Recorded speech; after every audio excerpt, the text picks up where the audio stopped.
So friends, क्या आप भी काइन मास्टर से अपनी वीडियो को एडिट करते हैं? तो यहाँ आप कम एमबी में बढ़िया क्वालिटी आपको मिल सकती है अगर यहाँ पर आप काइन मास्टर में एक्सपोर्ट सेटिंग को कुछ इस तरह से कर दें तो आपको यहाँ बहुत ही कम एमबी में बहुत अच्छी क्वालिटी देखने को मिलती है। तो यहाँ आपको शेयर वाले ऑप्शन पर आना है।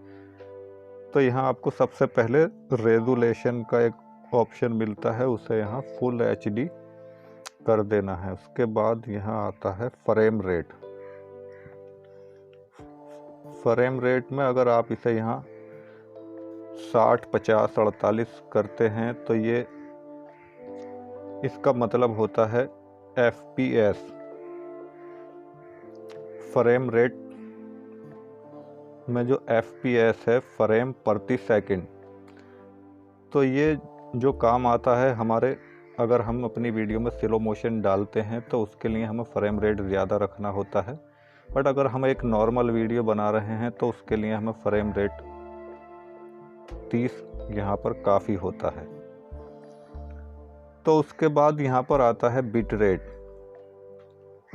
MBPS, MB प्रति सेकंड। तो इसे आप यहाँ पर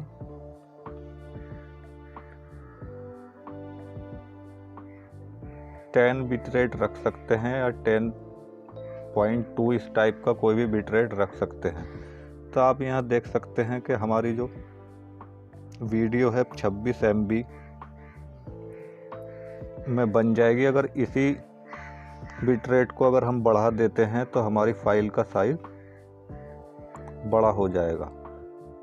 तो आपको यहाँ बिट रेट जो है 10.2 या 10 के आसपास रखना है। इससे हमारी जो वीडियो है बहुत ही कम MB में आप यहाँ अच्छी क्वालिटी आपको मिल जाएगी।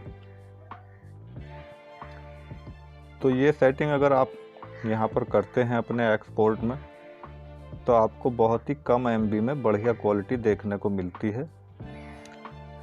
तो कुछ इस तरह से आपको अपनी वीडियो को एक्सपोर्ट करनी है और आप बहुत ही कम MB में बहुत ही बेहतरीन क्वालिटी आपको यहाँ से मिलेगी।